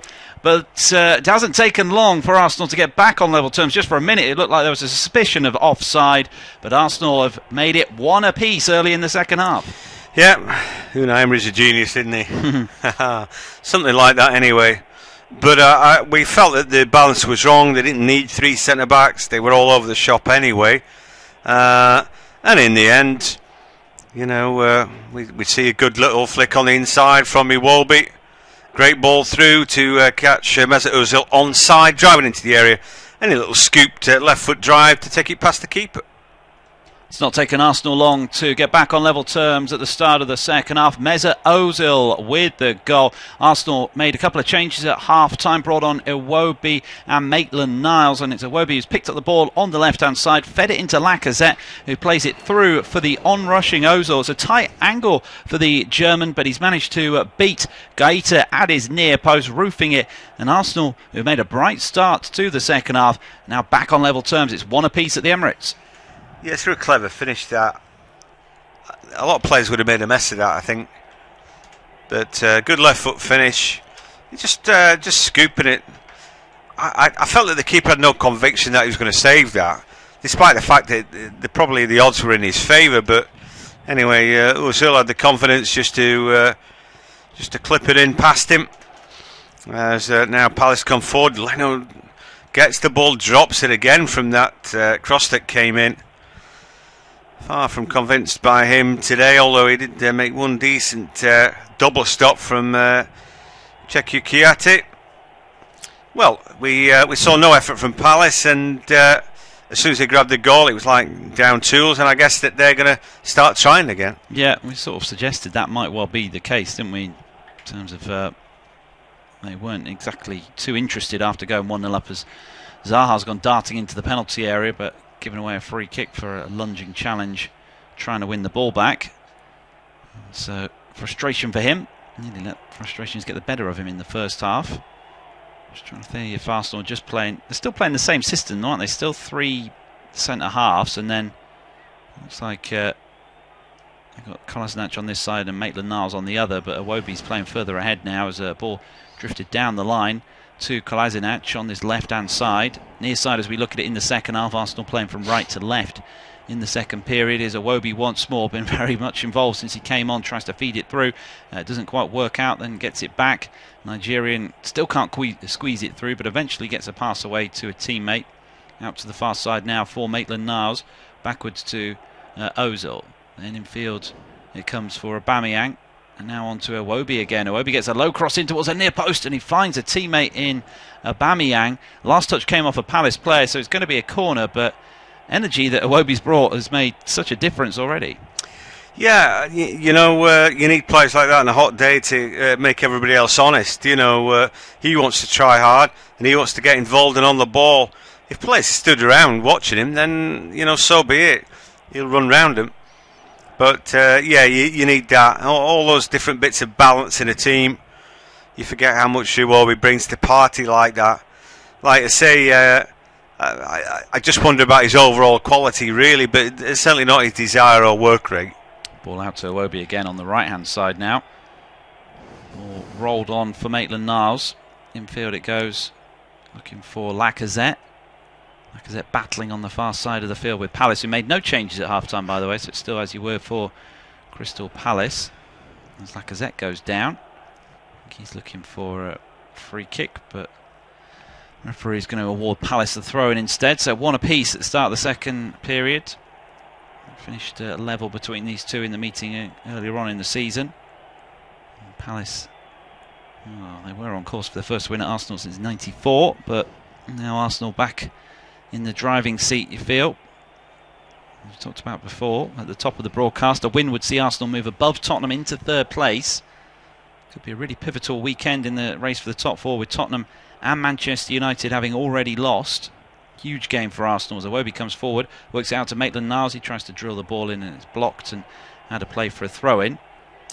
Palace haven't got going in the second period. No, they've not. I feel that there was an air of complacency about that, 1-0, and they're not playing very well, and all this, that and the other. And then, there might have been a reason that was all true, but you've got to expect that a team with Arsenal's depth can bring other players on to do better. I was still having a word with the assistant referee there. Not any nice words that I didn't feel. But, he got himself a good goal there. Don't know why he's getting so antsy with the assistant. But never any talking himself into the book there. But thankfully the referee's looking the other way. Yeah, Ozil showing a bit of fire. Nothing else, but as you say, he's got to be careful he doesn't talk himself into a yellow card. In the middle of the park is Guendouzi. Works out to the left-hand side for Kolasinac again. Back to Guendouzi. He's got plenty of time and space to carry the ball. They're just backing off him, Palace, all sitting on the edge of their own penalty area. The yellow shirts of the visitors. Here's Iwobi. Drifts in field, gets that cross in as well, looking for the man at the near post, but it's headed away before it reaches its intended target, and had to play for a throw-in. I think being lazy is a hard habit to break once you've started on that road. They grabbed a goal and they were defending a 1-goal lead, but now they're just holding, waiting for Arsenal to attack and win the game. It's a marked difference, isn't it, than the first half? If they had the appetite that they had at 0-0, then this would be a good game, wouldn't it? But I can't see anything other than them either drawing or losing here. Yeah. But now they've still got a counter attack. It's asking a lot for Zaha then to drive from inside his own half. The fact that they're so deep right now. Yeah, they've got everybody back behind the ball, and as you say, they're all deep inside their own half. Says Maitland-Niles plays it out to the far side. Infield it comes then for Guendouzi. Little layoff now for Ozil. Now on to El Neni. Lovely through ball. Maybe a chance for Lacazette. Can't take it in his stride, but nearly actually wins it off the centre half in Dan. And eventually Dan does enough to shield it behind for a goal kick. It was a lovely ball from El Neni, splitting the defence. Yeah, I think El Neni's ball was interesting, and he deserved a better first touch, didn't it, with the left leg of Lacazette. That just allowed Dan to get there, and when it's about shepherding the ball out, he certainly might not be as strong as he once was, but he's no problem doing that. And Lacazette goes the long way round, and obviously the ball then goes out. But just beginning to pick the odd good pass, and certainly they seem to be a little bit better organised. Maybe that's just because they don't have to be, because Palace are not attacking him anymore. But for whatever reason, Arsenal now look comfortable at 1-0, like they're going to go on and win the game. Yeah, they're pushing hard. They're playing fits and starts at times, Arsenal. Seen that for a lot of the season, where they were poor in the first half, particularly at the start of Unai Emery's reign, and he seemed to get into them at half time, and they come out after the break and will get at sides, and a familiar pattern has been repeated here today. I don't think they're any better or worse than they were under Arsene Wenger. It's the same players, same problems. Nothing really changing. They go on good runs of form, and then mystifyingly it all dries up. And when it gets to the point where trophies are at stake, it tends to all fall down. But like I said, he's been a serial success in cup competitions in Europe. He may be half a chance though for Palace, but some good covering around the back. Is that Maitland-Niles making up the ground? He's got pace to burn just as well. Yeah, caught Zaha there. It was a lovely ball over the top for Zaha, but they couldn't make the most of it as Arsenal try and break forward now. Game opening up just momentarily, as Palace have to do some tidying up at the back after a wayward back pass. Now it's into midfield for MacArthur. He goes out wide to the right-hand side, and Opportunity to carry it forward with Zaha. Tries to get into the penalty area, but held up well there. Then he wins the free kick. I would have thought from Kolasinac for a shove in the back. Ball eventually goes out of play for a goal kick, and him and Guendouzi clash again. And I think he did get the decision in the end. Well, I thought it was an obvious free kick. Yeah. Pushing the back from Kolasinac, who didn't really let him up, and then Guendouzi again just messing about with him. And clearly they've been told that try and rattle Zaha every time you can, because he'll lose cannon and he'll pick up yellow cards, and if he gets 2 then he's off. It's a bit cynical, but it's clearly what they're trying to do. Yep, it's a tactic that's been employed by other teams to good effect as well. Watford most notoriously have got into Zaha in recent meetings, as Milivojevic will take the free kick, drifted in, headed up into the air by an Arsenal head. Guendouzi tries to head it away on the edge of the box. Look, he might have an arm in the back. Arsenal will try and counter though, but then they give it away, and the ref was actually going to pull it back for the free kick, for that little shove in the back of Guendouzi. And Jonathan Moss has decided that no advantage for Arsenal in that instance. You think by now Zaha would have a word and say, look, what they're going to do is after the ball they're going to bump into you and all that kind of stuff just to get a rise out of you. You know, you're winning if you don't respond to that. But he just can't help himself, can he? No. The last most obvious one of that I saw was at the Old Firm derby, Celtic Rangers, when Scott Brown just tangled with Morelos and he lost the plot, didn't he? Sent off, and Scott Brown's laughing at him. You're no good if you're not on the field. Here come Arsenal. Yeah, ball into the box, finds Kolasinac, who nutmegs his man, but then he can't find a teammate with his low cross in. Breaks the way of Elneny. Good skills by Elneny. He's had a good game in periods in this one, as it's out to Maitland-Niles. Now on to Iwobi.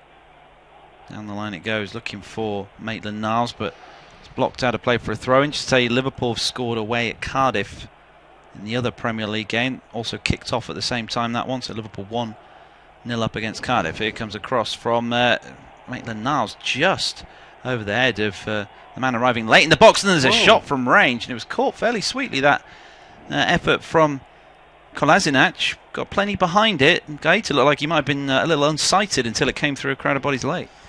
Yeah, on the half volley is never easy, but he put his laces through that, and it's actually a nice hit. Good technique, keeps the ball down.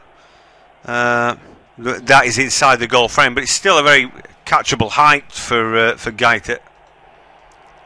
Arsenal 1, Crystal Palace 1. Gunners have looked much improved since the half-time interval, and Kolasinac has just worn the hands of Gaeta with an effort from outside the box, dropping to the left back. He caught it sweetly and forced the goalkeeper into a save. At the other end of the field, Wilfried Zaha is still very much a threat for Arsenal. Long ball over the top, caught out the Arsenal defence. Zaha was through, but lucky for the Gunners, it was Maitland-Niles who's got plenty of pace, able to get back and make the tackle. But certainly Zaha looks like he's up for it in this second period. Still one apiece, Arsenal on top, but not pressing too much for that second goal at the moment.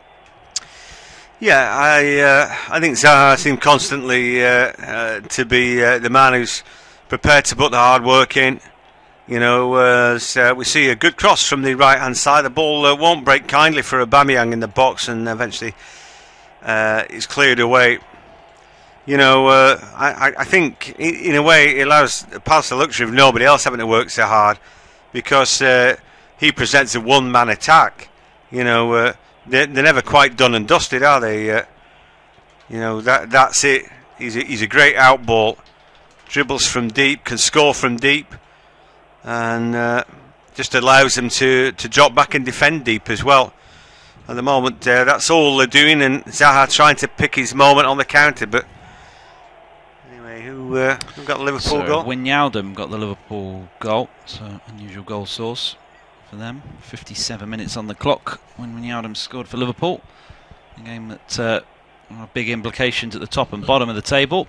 This one mainly focused on the top end as far as Arsenal are concerned, with Palace nearly safe. They're on 39 points. They need one more to hit 40, but 39 will probably be enough already. As Milivojevic has gone down, the Palace captain. Looks like he might have a slight problem. He's got 12 goals this season, Milivojevic, and I think 10 of them have been penalties. They've won that many spot kicks. And he missed a penalty as well. And he's missed one, yeah. He scored a free kick against City last week and one from open play. Well, who was that bundling into him? Was it his own man, Benteke, who clattered him there? He felt that, didn't he? But he'll carry on. I didn't quite get him. Oh, here's a real opportunity, and the ball drilled into the back of the net. Well, what happened there? Zaha wasn't asleep.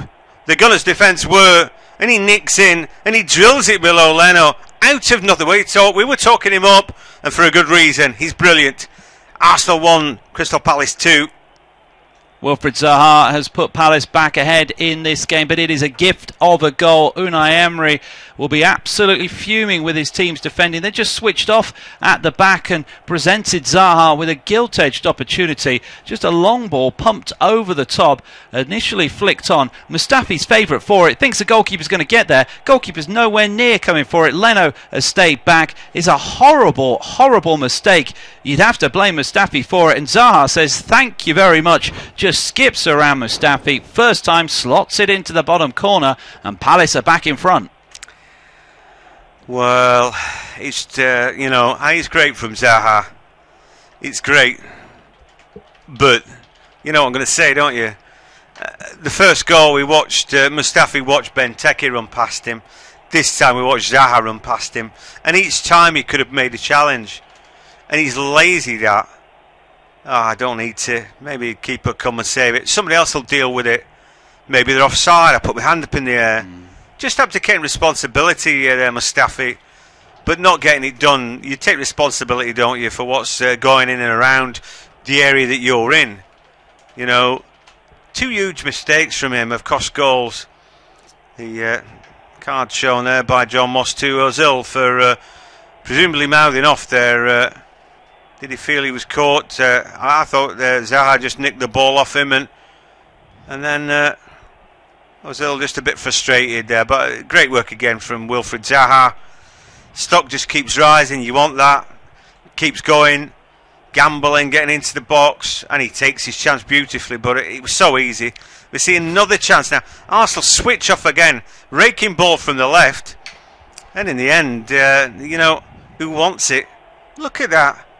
Criminal from Arsenal to allow those players to free run at the far post. Right, they're offside if Mustafi stays with Koscielny, but he doesn't. This time, I better run back this time. He's a law unto himself, isn't he, Mustafi? And that mistake was absolutely dreadful. It is the defender's area to clear the ball away, as he's saying. He's just not taken control of the situation. Now Arsenal have it all to do again, just to get back on level terms. This is a game they really could do with winning, as the ball is played out to El Neni, right hand side, gets the cross in, that's blocked behind, and it will be a corner kick.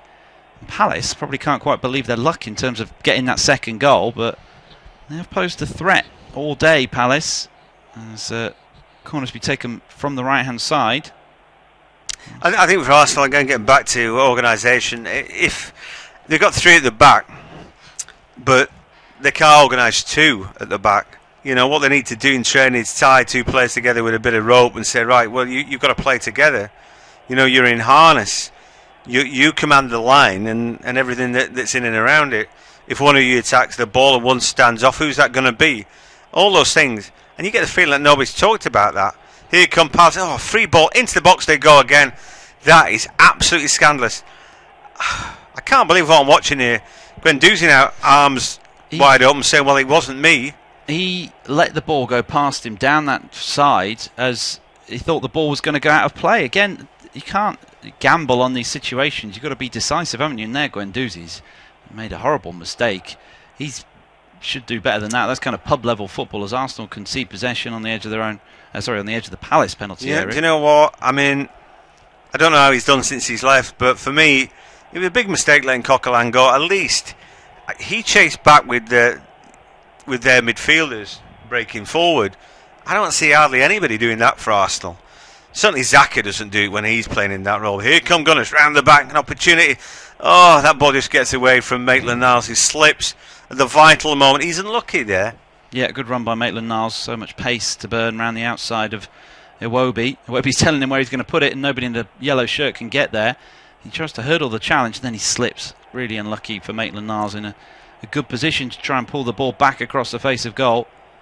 Maybe it could have gone down, but Ward actually pulled out of the challenge just in the nick of time, so he didn't upend the Arsenal man. And Arsenal, their work cut out to get back into this game. Wilfried Zaha's goal has put Palace back in front for the second time this afternoon, as Arsenal clear it long downfield.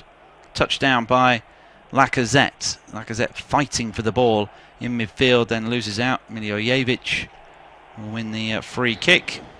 They cannot lose their heads in the sunshine on Easter Sunday, can Arsenal? Just got to keep their cool. Well, I mean, it looks like they're up for it to some degree, doesn't it, Arsenal? But that doesn't mean to say that that's going to get them a victory. I think you need to be better organised, like we said. I think the balance of the team has been wrong today. And again, it's weird because Palace scored, sat back, inevitably there was the equaliser. And then, as soon as they've needed to go out and grab another goal, it's like going to the shops getting a pint of milk. They've done it again, haven't they? And you think now, I mean, and what's weird is because Palace are just happy to sit back again now. And you think, well, you're only going to invite a draw back on. It's like they can't be bothered to work hard enough to get 3 points by holding a shape. Now they're sitting back again, aren't they? And Arsenal coming forward once more. Ball out to the left-hand side. Kolasinac with it. Tries to flick it in field, but it's blocked by MacArthur and then lumped away down the line. And bounces actually out of play for an Arsenal, for a Palace throw. Arsenal going to make their third and final change with Torreira coming onto the field of play. So it's it'll be Elneny or Guendouzi who comes off. Guendouzi might pay the price for letting Palace run away down that far side just a few moments ago. No, it's going to be coming off is Elneny. He's the man who's replaced. He's done all right today, Elneny, I thought. Fair industry from him in the middle of the park, playing box to box. I thought he had an all right game. Yeah, he's put some decent balls into the penalty area as well for Arsenal to run onto. So maybe a little bit unlucky that it isn't Guendouzi going off rather than Elneny. I can't believe he's not breaking the shape out of these three centre-backs. Doesn't look like it. That's the last change. So no Mkhitaryan coming on today, for example. I thought might come on. The ball looped over the top for Benteke. Comes across with a diving header to Mustafi to put it behind for a corner kick. And so Arsenal, there'll be panic in the Arsenal backline from this corner, no doubt, the way they've defended so far. It's weird, isn't it? We talked about it before, but the amount of centre-backs who don't quite get it done, you need somebody bigger and stronger. It's like players like Gabriel Paulista. Again, you think, well, you didn't know what the problem was if you signed him, but then Mustafi, you think, no. Players who've done well in Spain against more diminutive rivals, Here's the ball in, and it's headed into the back of the net. It's a third goal for Crystal Palace, and it's MacArthur who's been mobbed by his teammates. It was easy as you like at the far post. They've had problems all day long defending set pieces. And the final touch, well, I think it's come off James MacArthur. Either way, it's 3-1 Palace.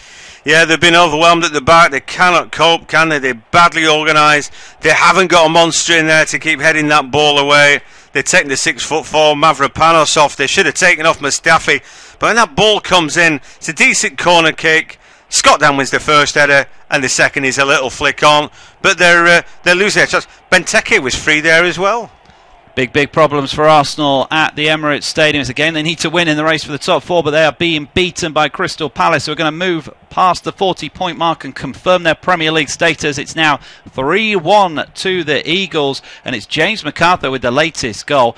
A corner kick floated in towards the far post. Not for the first time today. Arsenal completely lose their markers at the back post. Scott Dan wins the header, initially flicking it on. And there's MacArthur just to nod it into the back of the net from close range to give Palace a 2-goal advantage now. Arsenal at 6s and 7s. Palace, you wouldn't bet against them scoring again the way it's going. This game is absolutely weird, isn't it? You felt one apiece, goal straight after the break. Arsenal back on top. Here we go. But then Palace started playing again, and I think the pennies dropped. Actually, these are no good at the back. So every time they roll forward, it looked like they might score. And that was just a joke, that defending. I don't know if they're zonal mark Arsenal or what. Because at one point I'm thinking, really? Maitland-Niles is picking up Benteke, is he? That's not going to work out. And he didn't. He just shrugged him off. If MacArthur didn't put that ball at the back of the net, then Benteke will. And before all that, of course, because their two men who were free, was Scott Dan winning his header. So, like I said, I mean, it's funny that we just mentioned that before that goal. But there needs to be that big guy in there. Liverpool have got one, a Van Dijk and a Matip, haven't they? Both 6 foot odd. Mavropanos is 6'4", but he's too young. Maybe he'd be one for the future. But also the partnership between two centre backs, and then, in Arsenal teams of yore, there'd be a Giroud on there as well at times to help out. He was brilliant in the air, both offensively and defensively. That's the balance that you've got to strike. You want everything in your team, but you want height as well. You need it in the Premier League. You're up against Benteke and Scott Dans, who are great in the air, and Arsenal just did not compete there. And then it's about organisation. If you zonal mark, you take a risk. If you want to go man for man, then you've got to make sure that you match up properly. It was shocking for Arsenal, yeah. Now they've got it massive hill to climb, and the problem is that they get back into it. They can't trust the forwards to keep out the opposition as Arsenal coming forward again. They do, and Iwobi puts the ball into the box. It's not bad, but eventually he's blocked away. Arsenal will get another opportunity, but the ball will break for Zaha. Trying a little trick or two at the edge of his own area. He might just break out for him, and then he drives past the first man, looking for the killer ball, but he's blocked by Maitland-Niles. He stood in a good spot there. He was aiming at Benteke, couldn't find him. Arsenal then breaking down the right hand side, and then just at the edge of the area now. Little heel, but just didn't quite work out for Ozil, who again will be cutting a frustrated figure. But it's all about little partnerships and how well you work. I mean, football's not a science either, but today it's pretty obvious to see where they've been undone, and pretty much all over the park. Certainly defensively, you've got to be well organised with the right staff. But not today. No, I just can't see how they can't see the dangers. Looking at that corner again, Scott Dan looks like he's being marked by Torreira. So you got one of the biggest men on the pitch being marked by Torreira, who's not 6 foot anyway. I'm not sure exactly how tall he is. And then he looks about. Nobody picks up MacArthur. Free header. He looks about 5, maybe 5'8", 5'9". Yeah. Certainly not a tall man. And like we said, Maitland-Niles on Benteke, whatever it was, it was possible Kouyaté was stood offside and all that, but the ball was not anywhere near him, I think. Anyhow, yeah, Palace are a bigger team, and they've shown at set piece that the reasons why you need those balances in your team. Bigger players, quicker players. Those who have got desire, not just ball players, all sorts it takes. Yeah, and it's a weird performance really from Arsenal, who've been alright going forward, and here is Lacazette, who's been lively all the way through. He lays the ball to Maitland-Niles. They go backward to Torreira. Guendouzi now. Ball to Iwobi, waiting for the overlap. Gets it, Kolasinac. And across that's way too deep. There's no Mark Overmars there, is there? And you only get what you pay for. Sometimes there's a bit of a lack of quality about them now. It looks like Palace are going to make a change with Jordan Ayew coming onto the field of play. And Roy Hodgson can sit back and enjoy his afternoon in the sunshine, because his team looking alright. They've been gifted a goal, but look fairly solid at the back for the most part. And without having to do a great deal, they're winning this game comfortably now. Yeah, it's funny that. I mean, they weren't, but now they are. Hindsight's a beautiful thing. But, yeah, the gunner's just undone. Oftentimes after a midweek sortie, you get this below-par performance. I mean, they wouldn't be the first to do it, would they? If you're a manager, you've got to weigh up sometimes leaving your best players out. You don't want them to tank or get injured because they've given too much in that midweek, and that was more important. But this was an opportunity to get ahead of Spurs in the table. So for the Arsenal fans at the ground, they'll be applauding the efforts in Napoli. But you can't rest on your laurels. That's the Brighton faithful. Went to Wembley next game where they all got the new scarves and beanie hats on. They get thumped 5-0 by Bournemouth, and they were furious, the fans. Anyway, here comes Kolasinac again. Not bad ball in, headed back away, and that would be a corner kick. Time's fast running out for Arsenal to get back in this game. As you say, Arsenal have struggled coming back from an away game to play on a Sunday afternoon, but it's not so much they've struggled, it's just been the lack of thought that's gone into defending us. From the corner they take it short and it's headed away by Palace. Yep, I've got to say that I haven't seen Scott Dann play quite so well for quite a number of years, really. Just having a great game today. Looks well organised, commanding everything around him. You know, it's kind of not exactly makeshift, but it's not the back four that they would have chosen. So now we see a shot from range that's drilled into the back of the net, and where there's life, there's hope here. As Aubameyang found a way through. It all opened up, but rather, and a right foot strike drilled in brings Arsenal back into the game at 2-3. Game not over yet at the Emirates Stadium. Pierre-Emerick Aubameyang has lashed in the goal for Arsenal that gives them a little bit of hope. So it's Arsenal 2, Palace 3 now. Mazy run from Aubameyang, who picked up the ball on the right-hand side. Looked like he'd lost possession on the edge of the penalty area, but in the end comes back to him and he takes it first time on the right foot. Just steers it into the bottom corner. Cool finish by him, and Arsenal have been given a real lifeline in this game now. It's Arsenal 2, Crystal Palace 3. Yeah, football's weird, isn't it? Very weird. They were doing nothing, and Benteke's running his race, and I thought that was a reasonable move, more so at 3-1. He was a sort of non-scoring striker, isn't he? But what he will do is, he'll run hard for the team. He's one of those. But that's it, though. I think if you're not scoring goals, then you have to do that. Ball out to Maitland-Niles, and here come Arsenal down the right-hand side. Palace is sat on 3 points that would take them to, I think, 42 points in the table, which, is more than comfortable territory. And I think that's an achievement. But again, if they let Zaha go, or if he does go, you just feel this team will be nowhere. Yeah, the real heart and soul of the team, isn't he, Wilfried Zaha? As you say, if they lost him, all the players I think would take a massive confidence hit as well to lose somebody like that. But they can't hang on to him forever, and then whoever has to deal with that, picking up the pieces after he's gone, will have a very difficult job on their hands. And Roy Hodgson will feel he can deal with it, but they've got to keep him. They've got to keep him at least for this summer, having signed a new big contract last summer. They won't expect him to go now. Yeah, I think so. Anyway, you'd like to think for the Palace fans that they can add to it.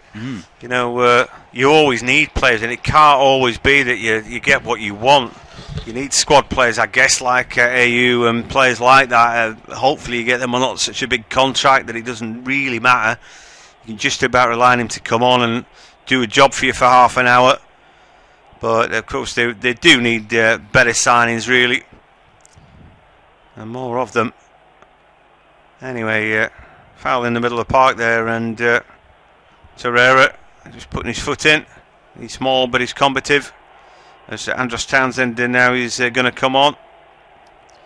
And I think for Max Meyer, who was quiet and really added nothing. I mean, he must have worked hard off the ball, I'm assuming so. But going forward, there wasn't that much from him. No, I've been disappointed in him. I thought it was a strange decision to start him ahead of Townsend to begin with, and they've done nothing really to justify his place in the team ahead of Andros Townsend today. Sort of involved early on, but has drifted out of the game and hardly been mentioned in the second half. No, that's right. But anyway, Andros Townsend comes on, fresh legs. A former Tottenham player, is he, Andros Townsend? Tottenham man, yeah. So he'll get a special cheer, won't he? Yes, he might get a few interesting welcomes to the field. Anyhow, with 10 minutes left to go, Arsenal 2, Crystal Palace 3. Makes it sound like it's been a good game, that. I wouldn't say it's been a bad game, but I'd say it's been a really strange game to watch. And more about the shortcomings of Arsenal rather than anything else. Emery, hands in his pockets. When they score back in the game, your hands all over. When he's losing, he cuts a sorry figure. Anyway, ball contested at the edge of the Arsenal area, and they've won a free kick. And there's a yellow card there for Joel Ward. A foul on that left-hand side. John Moss puts his card back in his pocket. I think former PE teacher from Halifax, isn't he, John Moss? One of the guys knows him in the office. All right. Oh, yes, I did know that. Yeah, it's he's had a funny game today. He's missed a few things. And Arsenal, if they do lose 3-2, I mean, okay, the defending will be the number one reason they've lost, but they'll feel hard done by they didn't get that penalty in the first half as well. Agreed. We both thought the same thing there, really, didn't we? Yeah, I think everybody sort of agreed with that, based on what we were hearing when we came out of the studio.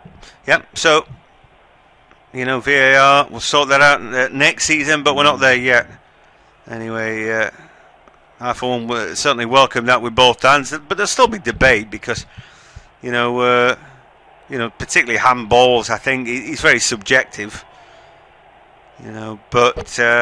But there, I think what I would say is I'm not sure that John Moss even saw it. 2-0 Liverpool. It looks like they've got that sorted out. The brilliant James Milner with a penalty kick. That takes some steely nerves, doesn't it? Yeah. He doesn't miss though, does he, Milner, from the spot? I think he's got quite the record of converting penalties.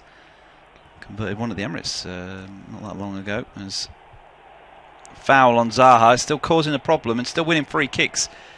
And this is the major issue for Arsenal, is that they can't defend these kind of balls into the penalty area. No, I mean he's so strong, isn't he, Wilfried Zaha? He's quick, got great skill, but he's strong as well. And like I said, between Mustafi and Koscielny, they couldn't quite take the ball off him without fouling him. Iwobi puts his head down. He's held up there, and then he flicks the ball inside. He gives it away. Arsenal now fighting back for it in the middle of the park with Torreira and Özil, and they've given away a free kick. Palace winding down the clock to some degree, and all these little bits and pieces are helping them out. And of course, every time it's a free kick, they get a chance to just launch it into the area. The Arsenal fans are watching behind their hands, I think, peeking through their fingers. Anyway, Emery looks nervous. There's a great chance today, under the radar, to nick third place in the division. And, they've been much unheralded this season, really, Arsenal. But a chance to put down a marker and drag themselves ahead of Tottenham. And yet they're coming unstuck. Palace then at the byline now. Great cut back there. Shot comes in, blocked away this time. Brilliant again. Zaha's got to be man of the match, hasn't he? He's been super, hasn't he? Here he is again, picking up the ball on the right-hand side. He just picks up some really good positions and then plays it into the penalty area once more. Shot comes in, drops inside the box to Ayew. Can he turn and get the shot away? Not quite. And the Arsenal players trying to bundle it away, and eventually a shot from range comes in from Kouyate, which Leno gets behind. But I mean, who's going to get the next goal in this game? I wouldn't say it's Arsenal are pressing that hard for the third. Maybe it's going to be Palace who get a fourth. John Moss is going to give a card to Kouyate, and he's saying no. But the referee shows it. And yep, John Moss saw it differently, didn't he? In fact, did he? He didn't give it the other way then to Mustafi, did he? I thought he gave it to Kouyate. He's definitely the one who commits the foul. It's a terrible dive, isn't it? It's not a good dive, is it, from Mustafi? It may well have been him who got booked in the end. It is. Just to sum up his really, really poor afternoon. Well, that was terrible, wasn't it? I mean, the look on Kouyate's face, I thought, he's getting booked. Yeah. But the card must have just gone past him to Mustafi. And he's like, Ayew makes a break left-hand side, but he's run offside there. Not too clever from that free kick. Yeah, Mustafi's just had a day to forget, hasn't he? Everything that could go wrong did, and then an awful dive to get himself a yellow card, and the referee's notebook. And a good spot actually by John Moss, who hadn't had a good game, but at least he did that. Anyway, ball goes left. Iwobi. He's been bright since he's come on, but his last action was giving the ball away. Better ball inside this time. Guendouzi picks it up. There's 5 minutes left of regulation. Plays loads of time left. I think there'd be 3 minutes of added time as well. So 8 minutes. Great ball round the back. Maitland-Niles ball into the box, left a lot to be desired. daisy cut rather than chipping underneath it, which I feel he needed to do there.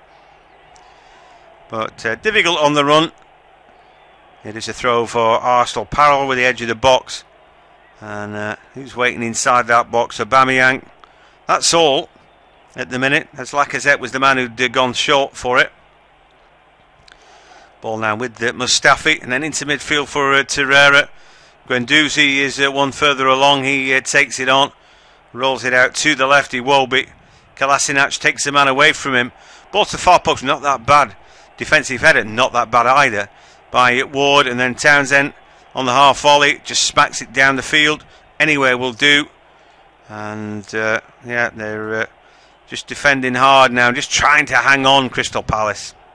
Time running out for Arsenal if they are to save themselves from a rare home defeat. Palace are digging in right now. Arsenal piling on the pressure, trying to get forward, but at the other end they've got to keep the back door shut as well. Zaha put a good ball into the box as Arsenal have just swung in across the face of goal. Required Gaeta to come out and make a brave save, actually, because there were studs up from, I think it was Iwobi and first Iwobi at the far post trying to reach it.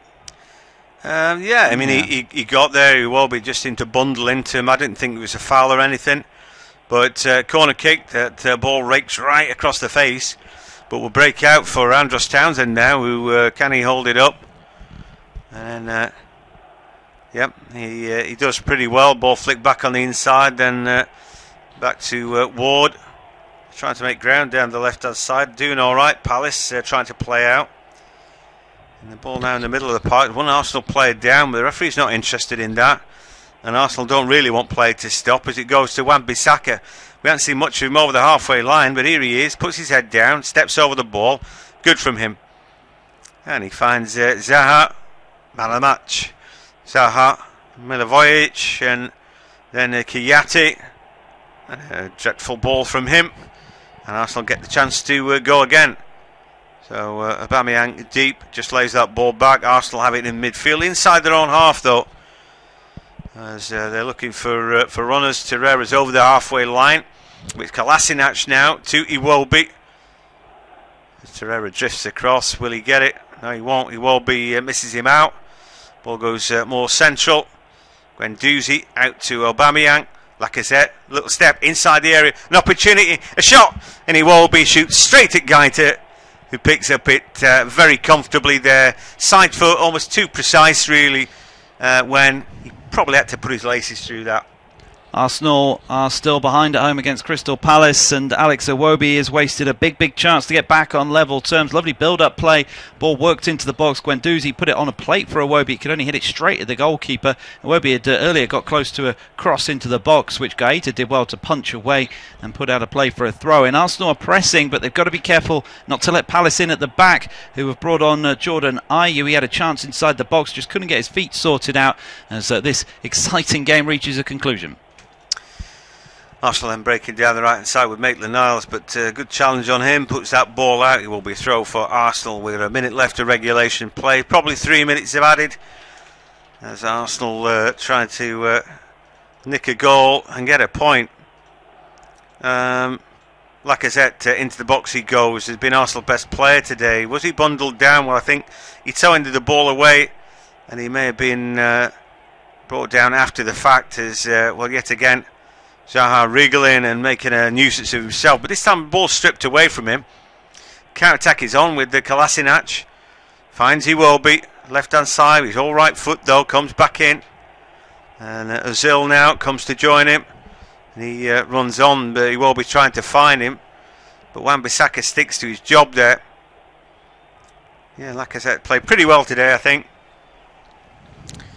But he just slipped at the vital point there. Studs got caught in the turf. Anyway, he'll live to fight another day as Arsenal come again. Guendouzi driving the ball. Good ball forward. First touch indeterminate really from Aubameyang, but it breaks back for Torreira. And we're into the added time. 5 minutes is a long time.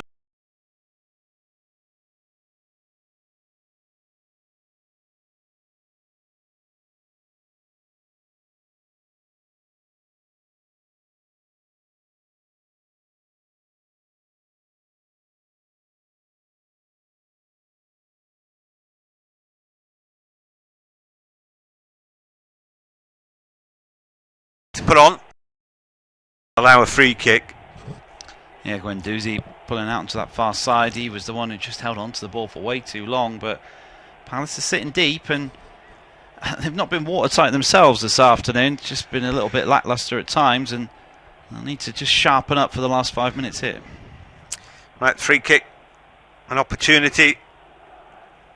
Well, line up at the edge of the box. Scott Dan will be demanding a lot from his troops, but certainly a line is what they'll hold. Depends on the delivery. And it comes, but it's headed away. Almost the first man in the line. They're able to deal with that. Not good enough. Ball breaks to Iwobi. Everybody points forward out to his left, and he finds Ozil, who flicks it forward. Kolasinac back to Iwobi. His first time ball was a good idea, but trying to punch that one through Kouyaté was not the answer. And again, Emery comes out, he's going to make a point, and he can't be bothered as, Milivojevic has gone down, and I don't think there's anything wrong with him. No, taking the sting out of the game. Milivojevic knows exactly what he's doing. He's rolling around and holding his knee, so he's going to get treatment, but this should all be stuck on at the end of added on time. This time that is needed to treat Milivojevic. Frustration for Unai Emery, as he said, very expressionate. Keep showing replays of this. There's a slight nudge on Lacazette, but I don't think there's enough to warrant a penalty. Scott Dan's in behind him, and I think that once you've made your mind up, then you keep your feet. And any slight stuff in behind him, inconsequential. The other argument of that is, right, Scott Dan's run across his back legs. I don't think he did that purposefully. I just didn't feel that as a penalty at all. No, unlike in the first half when Arsenal can feel hard done by, I don't think Jonathan Moss got that one wrong. I think that was the right decision, as surprisingly Milivojevic is back up on his feet and seems like he's going to be okay to continue, although he's hobbling off. Yeah, I mean, the thing is, he'll have to wait for the good grace of the referee to come back on. If I were the referee, I'd make him wait a little bit. Anyway, easy throw, that's all for Arsenal, and watch him sprint back on now. Not exactly, is he? Yeah, he's hobbling a bit. Yeah, he's either a great actor or he really is injured anyway. Arsenal come again, down left-hand side. Out ball is Iwobi. This time was Kolasinac the first half. More than decent cross in. That's headed straight up in the air by the rear guard. Lacazette picks it up.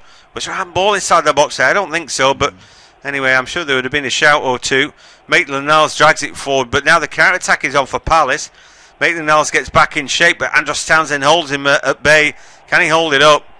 Well, I'd be looking for the corner flag there, but he's able to do just as well and heel it back to himself and buy a bit more time. And now he's got Ayew for company, but he plays the ball in the inside. A criminal waste the ball at for Palace. There's only a minute left of play left up to 95. We think there'll be another minute added on top of that for the stoppage that we've just had. Great play by Lacazette, and then he's trying to find the byline. It's a decent ball. The cross comes in. It's a decent cross through the box, though, and eventually... two players having a bit of a scuffle, it would appear. Guendouzi is the man who's down, and he's been penalised, has he? I'm not sure what happened out of that really, but when the ball came across, I mean, clearly he couldn't get there. Fair play to Guendouzi. I mean, he's making up the ground. He wants to be in the box to get on the end of it, but he's just diving at a ball that he's never going to get to. Yeah, I think he pulls down a Palace man, doesn't he, inside the penalty area. Good spot by the referee. Aubameyang, he got to that ball, but he slipped in the process and he kind of had to dig out the cross. It wasn't a bad delivery given the circumstances, but still wasn't ideal for Aubameyang. And then Guendouzi means that Palace can wind the clock all the way down past the 5 minutes of added on time that were indicated. Yeah, today, honestly, I wouldn't have backed Palace with your money, and that's why I don't bet anymore. Because I couldn't have picked this in a month of Sundays. I didn't think Palace had anything to play for. I think they're safe. Well, if they were safe before kick-off, they're safe now. Anyway, Arsenal 2, Crystal Palace 3. We're in the dying embers of the game. 95 plus minutes we've had now, but there might be one more decent attack for Arsenal. Might not be over yet, as again they reach the byline. What's the cross like this time? It's not a bad ball in, but out comes Gaeta, and that's a pretty good take under pressure. Yeah, good ball. But the Palace goalkeeper did well there. Just for a minute, thought that Aubameyang might have been able to cut him field like he did for his goal earlier on, but decided to try and work it to Maitland-Niles, and that was probably the last chance. Guy to then, big up and under. John Moss will be looking at his watch anytime soon. The ball with lovely heel by him. Buys himself a little bit of time. In fact, it was Zaha, obviously it was. Because he just got magic in those boots. Clear man of the match today. You think Benteke played alright as well. Scott Dan was decent at the back. They controlled it. But Arsenal were architects of their own doom today. I feel if they had an organised back four, they would have won this game. They look like the Keystone Cops at the back today. Anyway, little heel, but that's it. Referee's seen enough. Arsenal 2, Crystal Palace 3.